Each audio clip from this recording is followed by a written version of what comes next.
তো নমস্কার বন্ধুরা, তোমরা সবাই কেমন আছো? আশা করি তোমরা সবাই ভালো আছো। তোমাদের ভালোবাসা আশীর্বাদে আমিও ভালো আছি। তো আজ বছরের প্রথম কাঁঠাল ভাঙলাম। তো কালকে কাঁঠালটা নামানো হয়েছে পাকা। তো আজকে সকালে সবাইকে মুড়ি দিয়ে দেবো খেতে, তো সেই জন্য কাঁঠালটা ভাঙছি। তো এই ভাঙতে ভাঙতে দুই একটা রুয়া আমি মুখেও দিয়ে নিলাম। খুব সুন্দর মিষ্টি। তোমরা কে কে তো তোমরা কাঁঠাল খেতে কে কে ভালোবাসো অবশ্যই অবশ্যই জানাবে। তো এই যে প্রত্যেককে সবাইকে দিয়ে দেওয়ার পরে আমিও একটু কাঁঠাল দিয়ে মুড়ি নিয়ে নিচ্ছি। তো সত্যি বছরের প্রথম ফল খেতে হয়। তো জানি কাঁঠাল অনেকে পছন্দ করে না পাকা কাঁঠাল, তবুও বছরের ফল একটু মুখে দিতেই হয়।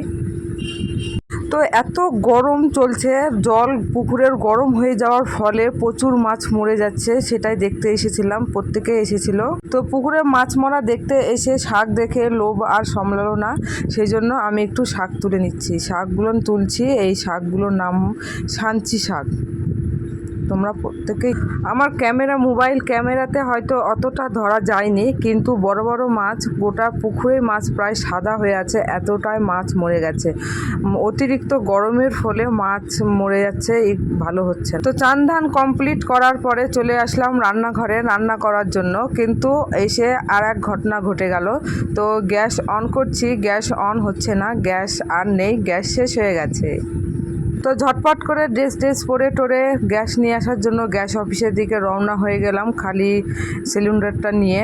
তার কারণ এখন বর্ষার সময় উনানে আর রান্না করা যায় না, তো এখন গ্যাস তো আমাদের বাড়িতে প্রয়োজন খুবই। আমি টোটোর অপেক্ষায় বসে আছি, কিন্তু কোথাও যাবে তখন টোটো পাওয়া যায় না, এমনি সময় সব সময় টোটো পাওয়া যায়। এখন দেখো, তো অনেক মুশকিল অতিক্রম করার পরে টোটো পেয়ে গেছিলাম, টোটো করে চলেও এসেছি গ্যাস অফিসে, গ্যাসও তুলে নিলাম। তো যাওয়ার পথে একটু তোমাদের একটু অবশ্যই দেখাচ্ছি, দেখো। তো গ্যাস নিয়ে আসার পরে আমি রান্নাবান্না সেরে চান টান করে চলে গেছিলাম জগন্নাথের স্নানে। তো আজ জগন্নাথ স্নানের তিথি ছিল, খুবই একটা শুভ দিন। তো আমাদের সৌভাগ্য কপাল যে আমরা জগন্নাথের স্নানের জন্য কোনো মন্দির বা কোথাও কোনো দূরে যেতে হয় না। আমাদের বাড়ির পাশে জগন্নাথ পুজো হয়, জগন্নাথের মন্দির আছে, তো সেখানে আমরা যাই। তো তোমরা অবশ্যই দেখতে থাকো। খুব সুন্দর একটা দিন, প্রত্যেকে আসছে জগন্নাথকে স্নান করাচ্ছে, আরতি করাচ্ছে। তো সত্যি খুবই ভালো লাগছে, কীর্তন গান চারিদিকে, একদম মনে হচ্ছে যে শ্রী জগন্নাথ পুরীর ধাম হয়ে গেছে বাড়িটা।